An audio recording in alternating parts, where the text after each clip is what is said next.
Today's episode of Running It Back is here, and it's a little special this week. It's Burbank Comedy Festival week here in Los Angeles, which means many of us local comics are in it, but also many out-of-town comics are in it as well. So, in a two-part series, I'm talking with comics in the festival. That's right. Here in the studio, by the way. That's right, we're making use of the home studio. Really great conversation from another perspective, from another comic as well, which I'm very excited to share with you on the show today. Before we get to the interview, though, I want to remind you, if you haven't seen it yet, Diamonds Are Forever with me and Diamante Williams is currently up on the channel. We're 2 episodes in to the HBO series Hard Knocks, and we're really starting to hit our stride, so definitely check that out if you haven't already. Today on the show, though, Travis Tate. He's been on the show before, but he is live in studio. He's doing the festival this year. Travis and I go way back. We started comedy within weeks of each other in Salt Lake City. So he is doing the festival. We get his feedback on what he thought of the festival, how he thought his performances went, where he sees things going as the rest of us comics get our legs back as well. Plus, we have a good little talk about movies, his upbringing, things of that nature. You know how it goes on Running It Back. So, Running It Back, Burbank Festival Week edition, part 1 of a 2-part series starts right now. Here is me and Travis Tate.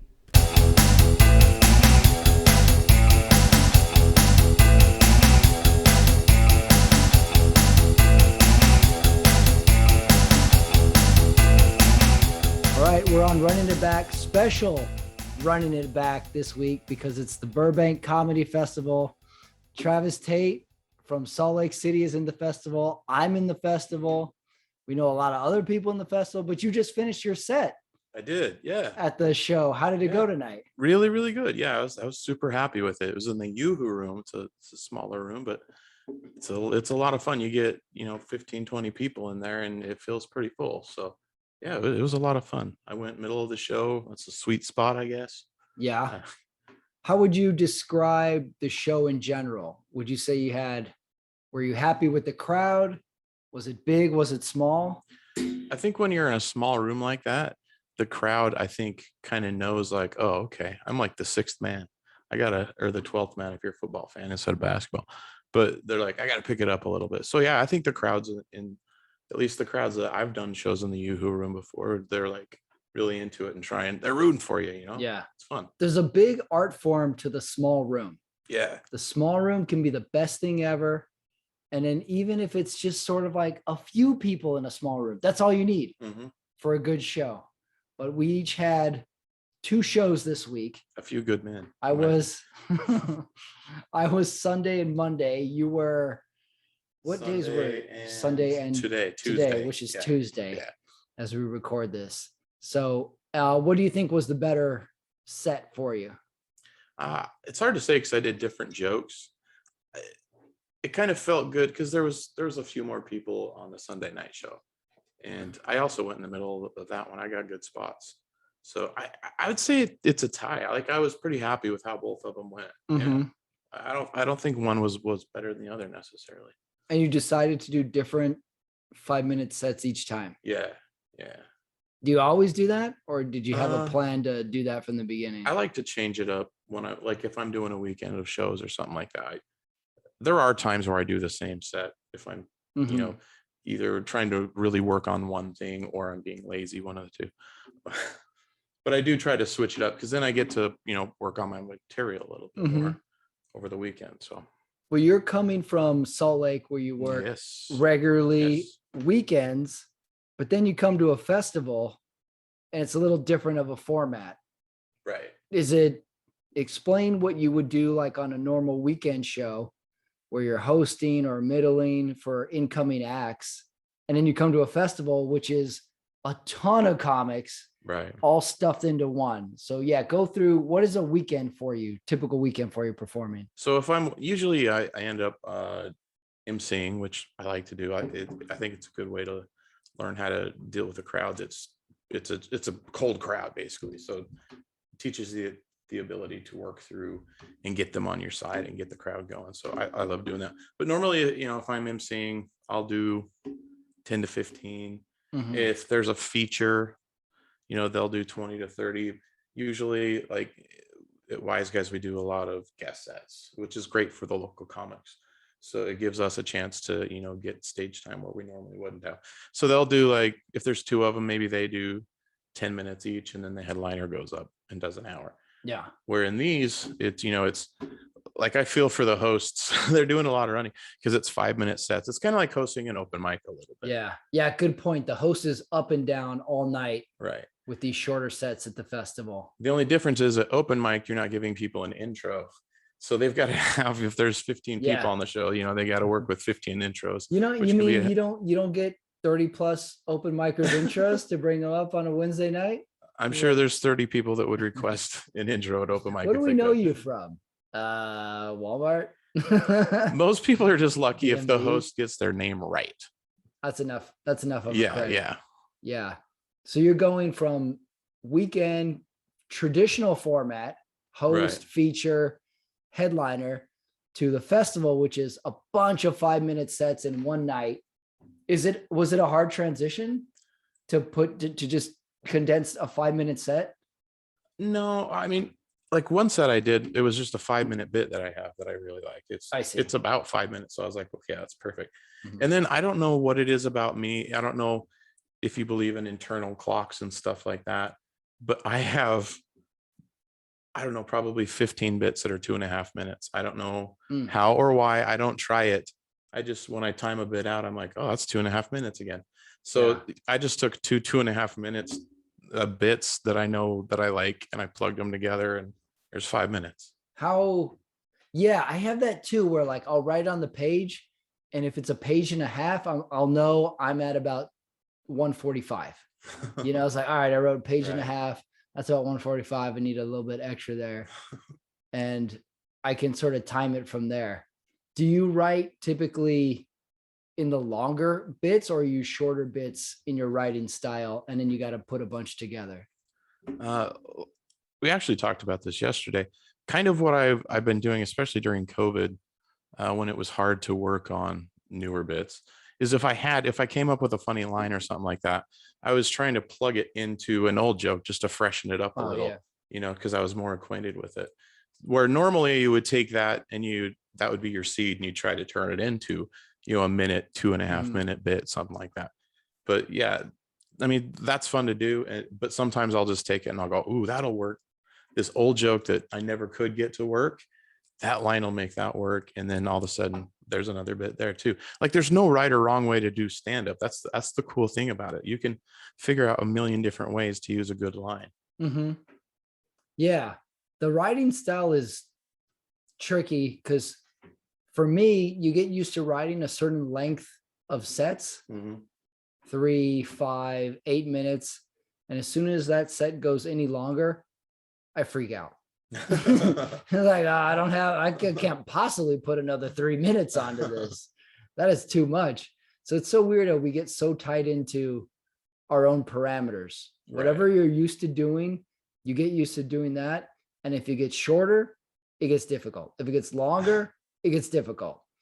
So yeah, the writing going from weekends to the festival this week, I could see being tricky for a lot of people. There's a lot of new people at this festival. Yeah, I'm surprised how many new people there are. This is a great festival for people like just start to get their feet wet.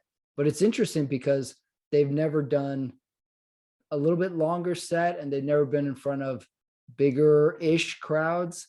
So it's a wide range of folks and experience at this particular festival. Have you done other comedy festivals other than this one? I did one in San Diego. That was a lot of fun.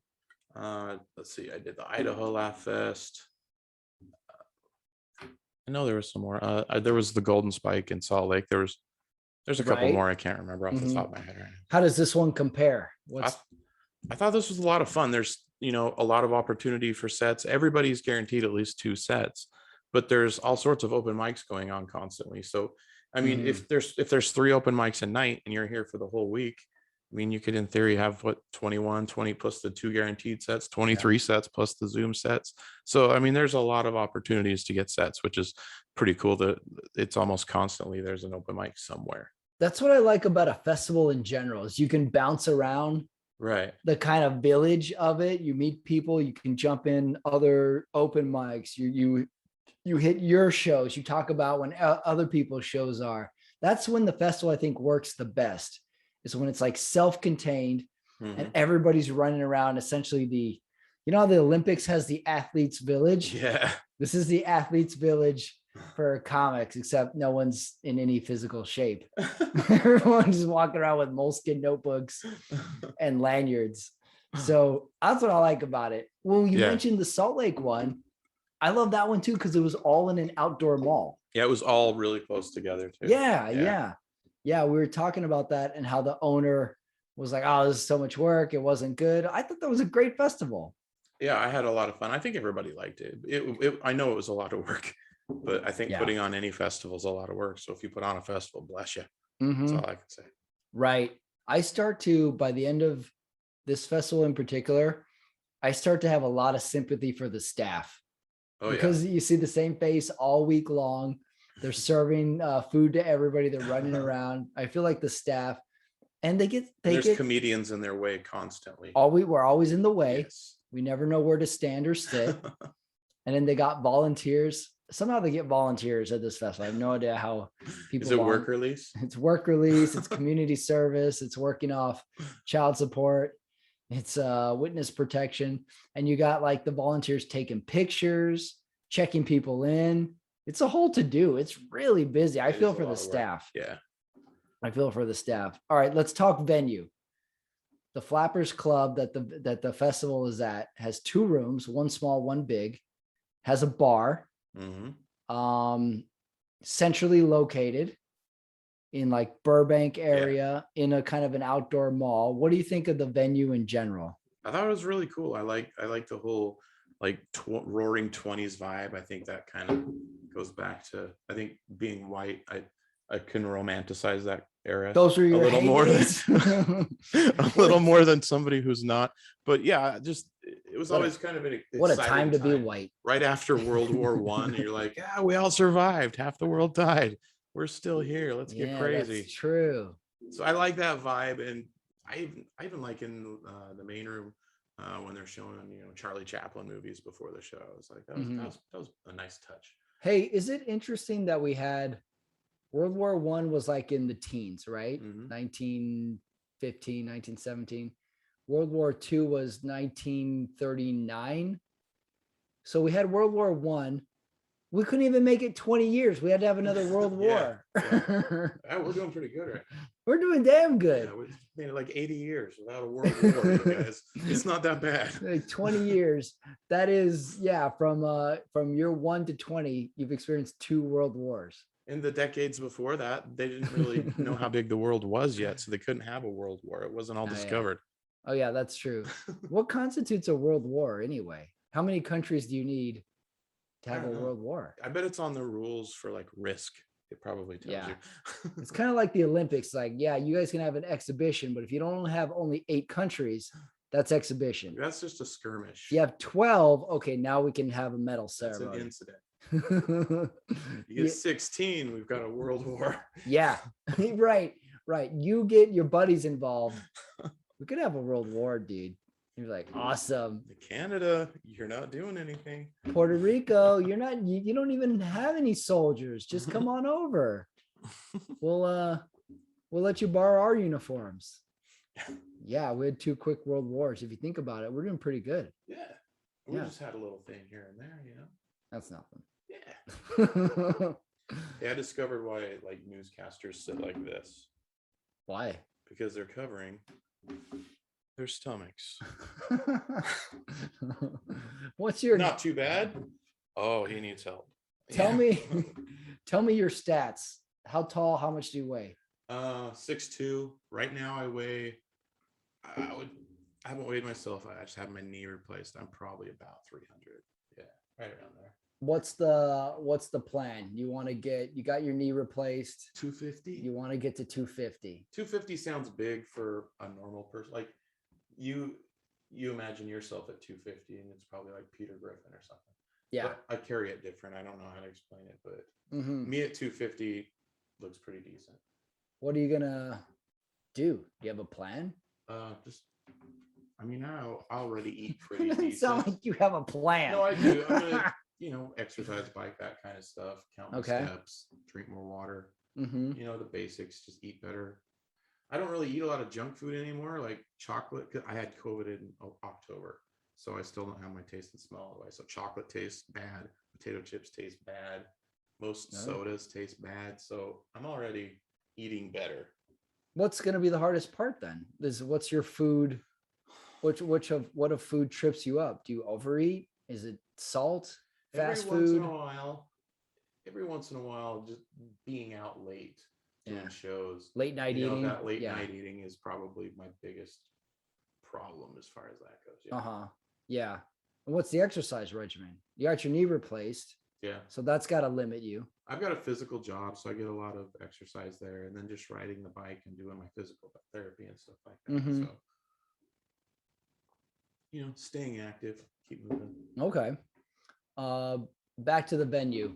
We had the small. Yeah. How did we get on my weight? Oh yeah, I did it.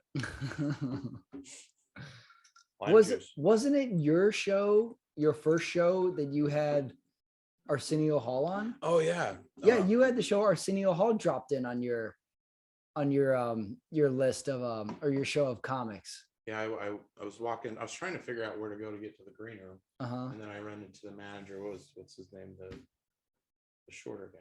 Manager of what? Flappers. The manager of Flappers, Josh. And he goes, "Oh yeah, you just go this way. Well, by the way, Arsenio's gonna drop in and do a set."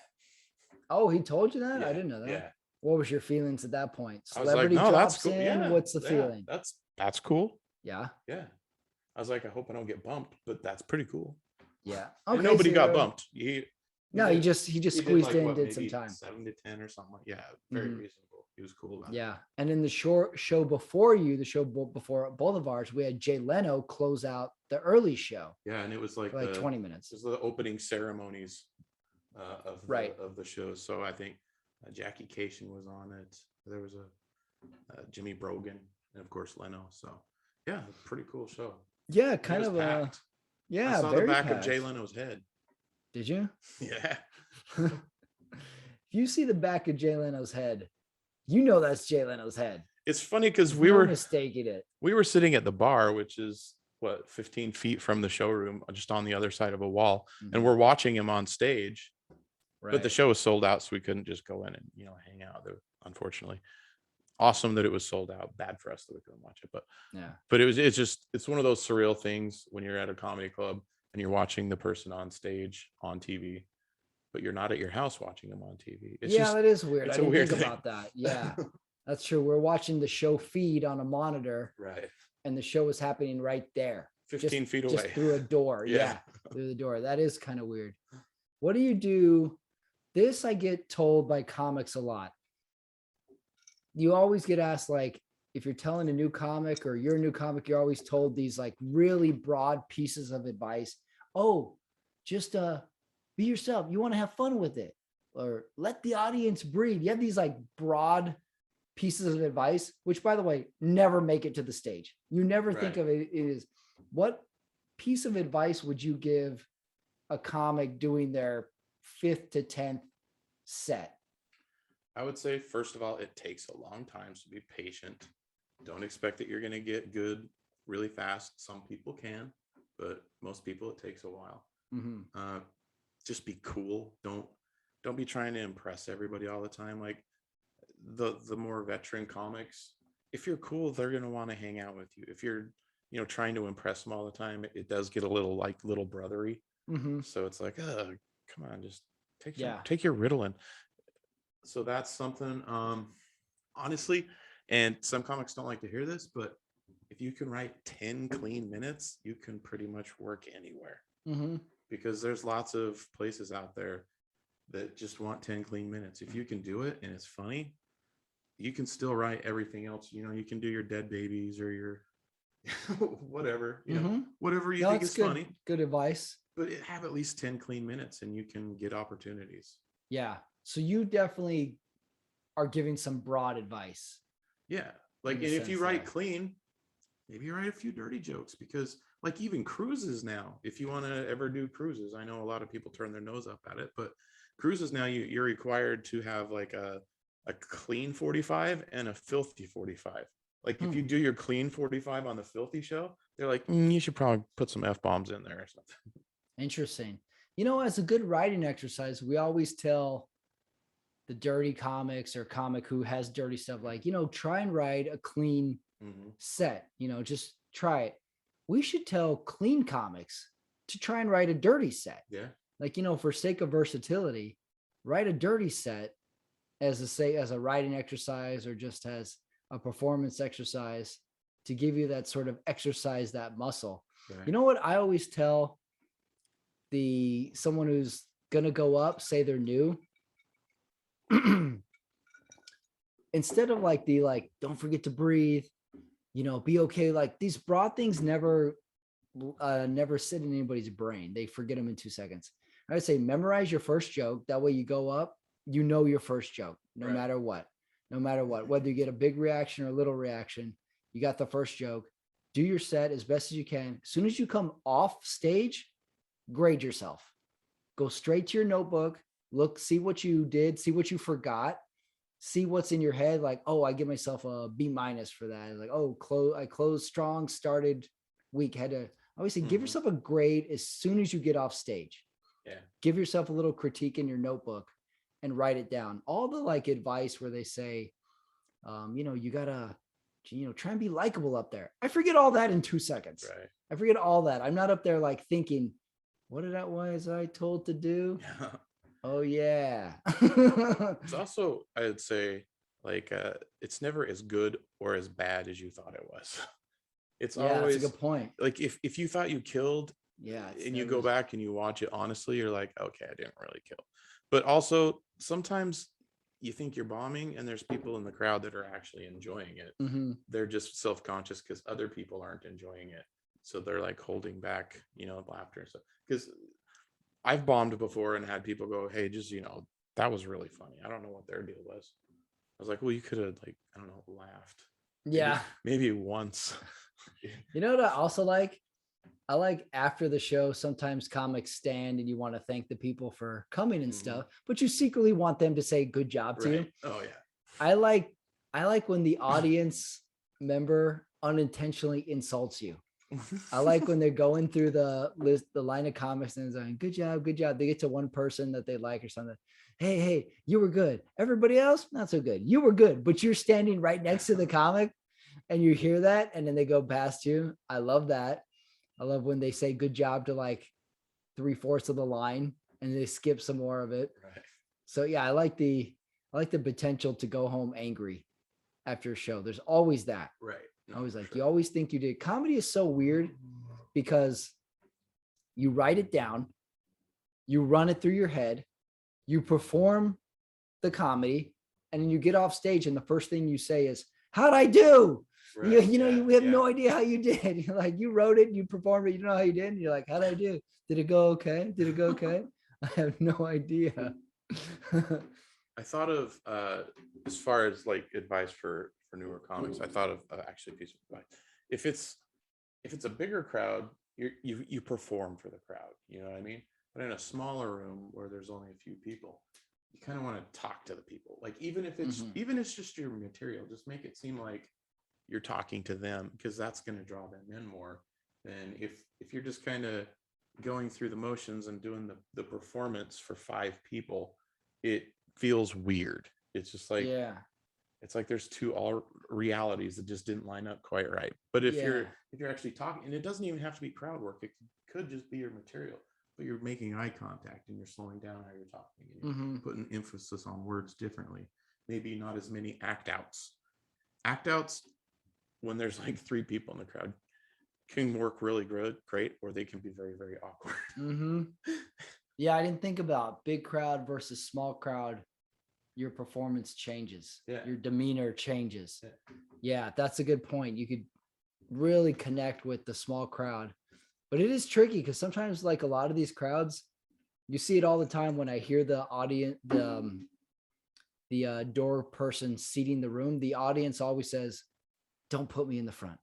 Don't put me in the front," because they don't want to be talked to by the Right. comic potentially, like for good reason. So, but you have a small crowd, the comic always talks to the front, always Right. talks to the front row of it. And a big crowd, you're essentially kind of fishing with a net.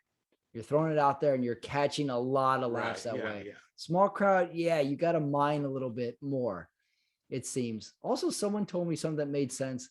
No one wants to hear themselves laugh.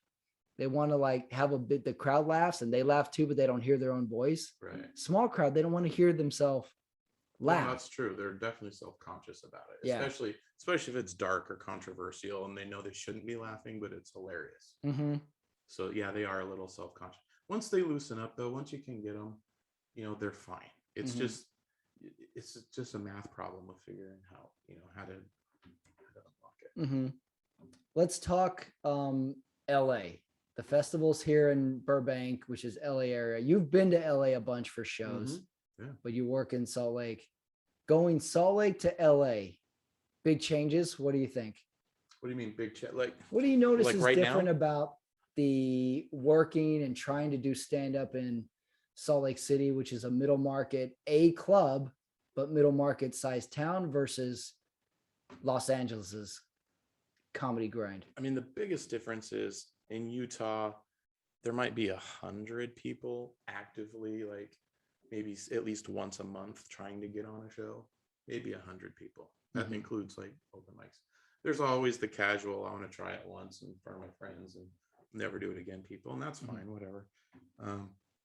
But in LA, I was talking to a friend of mine. We were at lunch the last time I was down here, and she said they did a census and they thought there was probably 5,000 people in LA and the surrounding areas trying to do stand-up. I think 5,000 of those people are in this festival. Probably. So that's a lot of people, and there's not that. I mean, 5,000. There's it sounds high, but like I would believe it. There's a lot of shows here, but there's not 5,000 people worth of shows. So I think there's longer stretches between sets, maybe. Plus, in the small market, everybody knows each other. Like 100 people you see, this week or that week, everybody kind of knows each other. But 5,000 people, how could you know everybody? How can everybody be seen? It's going to be less fair because there might be some amazing diamond in the rough that's like Stephen Wright, but doesn't have stage presence, but writes the best jokes ever. And they might just kind of like go under the radar and never be seen by anybody. In a town like LA, where in a smaller town, that person might have, gotten a little momentum. Yeah. It's easier to get lost when there's that many people. So yeah, I agree. I think the drive is different city to city. For example, in Salt Lake, where I lived when I was doing comedy, I was a bike store employee who did comedy. Los Angeles, I'm a comedian who works in a bike store. So right. Everybody who's doing comedy consistently going to go a lot of shows is trying to be a comedian. Right. I think in the middle market, you have a little bit more of the dabbling, and everybody's obviously working a job to pay bills and stuff. So I think the motivations are different town to town. I will say in a smaller town, though, everybody that's going, even if they're dabbling, their goal is to be a comedian, at least at that point. In LA, probably 50% want something from being a comedian. Want to become a comedian, get successful, and then turn it into a movie career or something like that. So there's a little more focus on, in a small town, on just getting good at comedy, where here, I mean, it's got the best comedians in the world, New York and LA, obviously. But there's a lot of people that are just like kind of hanging around the storm. Just to get a little close enough, just to get a little water. It's a lot of hanging out. But also they want to go to the beach where it's sunny. Yeah. There is a lot of hanging out. There's a lot of sort of just being in and around the scene. There's people you'll see here that been on a couple shows and then you don't see them for 4 years. Right. And then you see them again. You're like, there's that guy. I remember that guy. And there's a lot of people that you like. When I first moved here, I'm like, oh, I'm going to a lot of shows. I'm seeing these same people there. This is sort of like the circle I'm going to see around. And then you never see those people again. You're like, oh, I thought this was going to be the crew. Like that guy was Right. good. I don't see him. That girl was good. I don't see him anymore.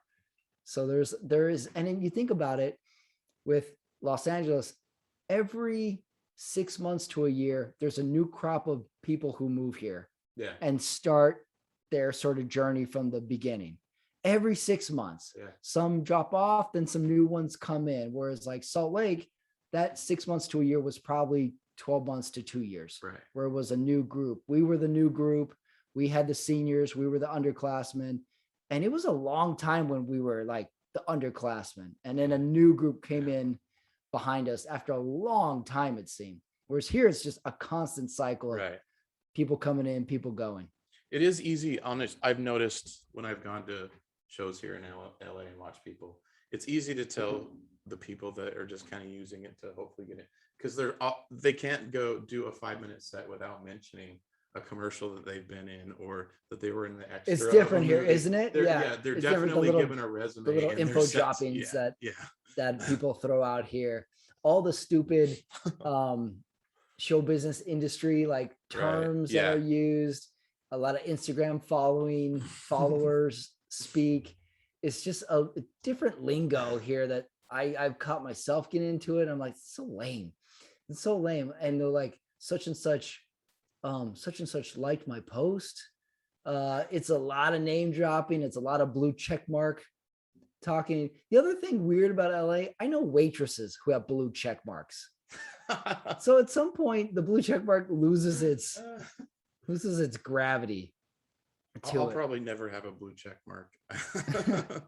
I like the fan account or fake account where they've obviously thought about this. They don't have a blue check mark, of course, but their profile picture, they Photoshop a blue check mark into the profile picture. I'm like, at one point, I got to hand it to them. That's a little ingenious. But you do know, like, oh, I know what you're doing. Right. You're trying to scam people that you have the blue check mark. The blue check mark is the Letterman's jacket for adults. You're like, look, we all got it. You should do that. That's a good bit. We got it. Okay. Okay, I'll do it in the festival. I like it. Last festival question. Number one, would you do the festival again? Sorry, two-part question. Would you do the festival again? And number two, give me your ideal festival result. What do you want from the festival? From the festival? This specific one, yeah. Yes, I would do the festival again. Ideal result. I mean, if I got named. Give me two. Give me the pie in the sky result and give me like a super practical result that you would hope for. The pie in the sky result is like, I know there's some industry there. I don't know if one of them showed interest in me or like was like, hey, I think you would be America's great. Dad. Well, no, I was going to say, honestly, I mean, that would be good too. I guess what I was about to say was more realistic actually, but yeah, if somebody offered me something, that would be amazing. The more realistic is if, somebody saw me and said, hey, you would be great to go on tour with this person, Right. I think that would be really cool, just to go feature and, kind of learn the ropes with a cool headliner. That would be a realistic, really awesome outcome. I think that's the goal for most everybody right now, because the landscape of it is, okay, everybody does open mic. Everybody progresses out of open mic to little spots. And then maybe in the old days, after little spots, you work to become a feature. But there is no booking of features anymore out on the road. So we all kind of hope, well, if somebody above me sees me and I can feature for them, I can be their middle act. I'm on the road. I'm learning from a pro. And I'm in the fraternity of it. Right. And I'm working at it. That's where the headliners came from, was you graduated from feature to headliner because you went to enough clubs as a feature. It was like, hey, this guy's hilarious. We got to bring him back as a headliner. And you keep going back and you would gain a crowd. Now, like you said, there's no feature work. new headliners are basically people who went famous on TikTok or right. We found a way, YouTube, or just how the market dictated this. There's a way to skip ahead and it's not through the internet. It's not. I don't it's think not it's good. Well, I don't think it's good. I don't think it's bad. I just think it is. That's This true. is what the market has dictated. If you can find a way to bring a crowd, the club will appreciate that you brought a crowd. Right. And if you totally suck at comedy, but you brought a crowd, maybe they won't be so mad. If you're mediocre at it and you brought a crowd, they'll probably be fine with it. Yeah. But you're learning as you go. And I think of any other job. You start a job, you have no experience, you just learn as you go. But it's not like they're like, well, we're not going to pay you until you learn X amount.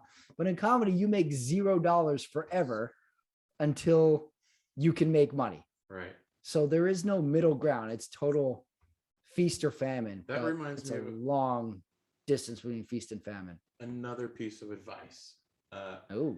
Anytime you're doing stand-up and somebody offers you money to do something, take the money. Wait, anytime someone offers you money to do something, take the money. You know what I mean? Okay, about comedy. I thought you just meant in general. No, I'm just saying, like, this is terrible American dad advice. Don't feel weird about it, because maybe it's just me. Maybe it's just like, anytime anyone offers you money to do a set, take it. Yeah, I've always felt weird. Like, I made merch t-shirts. I ended up giving most of them away because I felt weird about asking people for money for a shirt about a joke that I made. And I would feel weird about taking money, for doing stand-up. To get that out of your head, there's so little money in this. If somebody's going to give you money, take the money. Yeah. Don't feel weird about it. They're the ones offering it. It's fine. Take the money. That's why I say I agree. Worked for it. Take it. Writing is work. Mm-hmm. Driving to do open mics is work. You're not getting paid for any of that. So as soon as it's $25, if it's $2,500, don't feel weird. Take it. Yeah, I agree 100%. I say you do it this way. They offer you the money, and as you're grabbing the money, you say like, I can't. You're grabbing it, and then you take it, you get the hell out of there.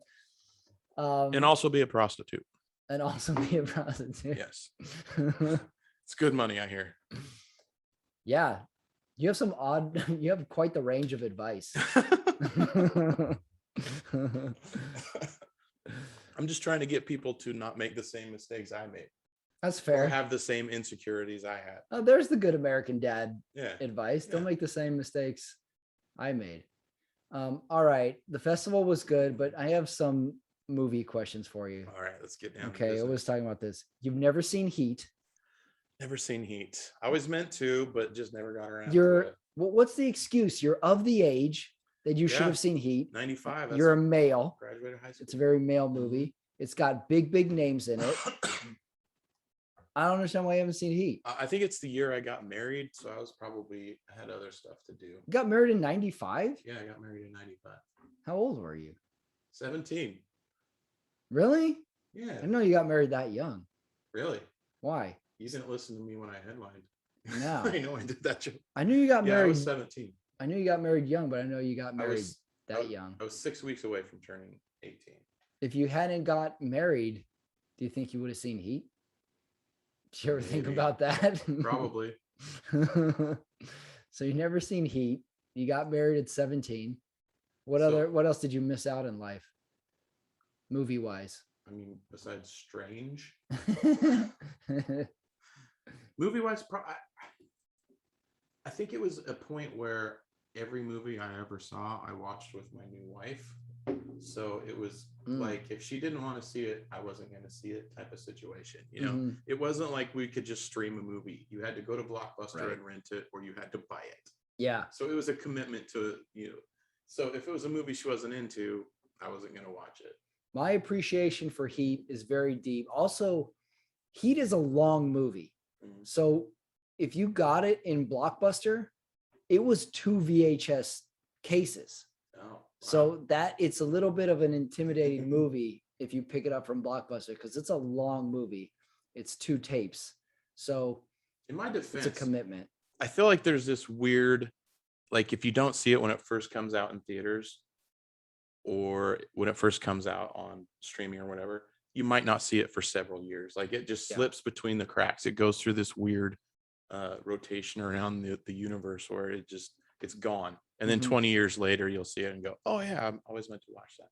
That's Really? me in Heat. I always meant to do it, just never got around to it. You got to see Heat. I always wonder this. When I was in high school, there was like 3 movies that was absolute required reading in high school. You had to see them. You had to know all the lines. That's how you communicated with everybody. You did the lines. What were your big movies in your high school that were absolutely, everybody saw them, everybody quoted them? I would say Ace Ventura, Pet Detective. That was like big. 94. I think that was like the beginning of my senior year. Dumb and Dumber hadn't come out yet. So I saw that after that, I believe, in the summer. So there's that. I mean, me and my friends quoted Willow a lot. Willow, yeah. Interesting. Oh, great. Yeah. Mad Monaghan. Yeah, Willow. Is Willow underrated, overrated, or rated properly, do you think? I think it's rated properly. Yeah, it's not underrated or overrated. I've got like a special place for it, but I could see if somebody said it's garbage, I'd hear them out. But I love it. But especially as a kid, we used to quote that a lot. I'm trying to think of another one that we just ran into the ground. Willow is good. Yeah, for me it was maybe Back to the Future or Ghostbusters. I mean, that was like 10 years before I was in high school, but think about this too with VHS and then maybe Encino Man. Really? That was big in your area? That was, I think, 93 or 94. Mm-hmm. So yeah, I think there was a lot of that. You know what? Someone had this quote that made a lot of sense. Our technology is outpacing our humanity. Long time ago, remember we had VHS tapes, and we essentially had VHS for 20 plus years. Yeah. Then we had laser discs or DVDs, and we had 10 plus years run of that. Right. Now it's streaming.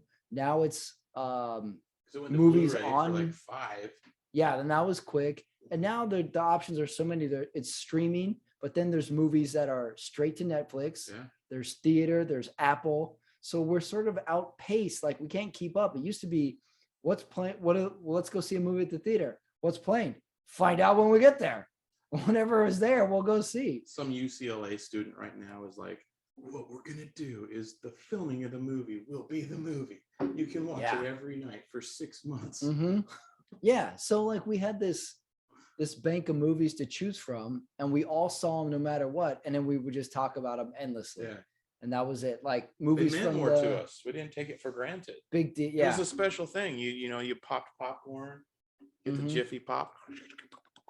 And then movies like 10 years old were still pretty fresh in our heads. Mm-hmm. Like Ghostbusters in the 90s, everybody still knew, pretty fresh. Back to the Future, everybody knew. Yeah. Everybody knew all the terms. For me, it was Will Smith era. So it was Independence Day. You snuck in or tried real hard to see Bad Boys. So that was real big. There was a big Jim Carrey movement where everybody saw every movie. And then in my hometown, it was Selena. Oh yeah, that makes sense. When Selena came out, you went with your grandparents to see Selena. Yeah. It was required that you go see it. I think some classes gave you extra credit for it. I'm an idiot. Wayne's World. Of course. 92, Wayne's World. And So I Married an Axe Murderer too. Yeah. Because that was right when I was a senior or something. Mm-hmm. But Wayne's World, we ran Wayne's World into the ground. I watched it recently. It's still actually quite funny. And it's more progressive than we gave it credit for. Really? Yeah. I mean, like you watch Bill and Ted, and like within 5 minutes of the movie, they're doing the F slur. Oh, really? Oh, yeah. There was a lot of that, though. Teen Wolf did that, too. Teen Wolf. But Wayne's World, you think, would probably have something like that. But it was actually, like, really progressive. I don't remember that. You know what's interesting about the Wayne's Worlds of the movie industry? When I saw it as a kid, I had no idea that Wayne and Garth weren't the coolest guys in town. Oh, yeah. I definitely thought they were cool. Yeah, I didn't. It wasn't until I got older when I was like, oh, that movie's about Townies. That movie's about two loser townies. Right. Same thing with like when Beavis and Butthead came out. I thought Beavis and Butthead Right. were cool. I didn't know they were the losers of the school. So I didn't figure that out till much later. That was the townie aspect of it. I think that's The whole genre. That's where, like, when people say, oh, they had a character that connected with me, that's an example of it. Because like it connected, you're like, oh yeah, these guys are cool. I love these guys. Mm-hmm. When they're actually, like you said, the losers. Yeah, I It's thought a well-written character. Yeah, they're to a little kid, they're the coolest guys. Yeah. To a kid who's older, they recognize that type of character. They're still funny. The Muppets.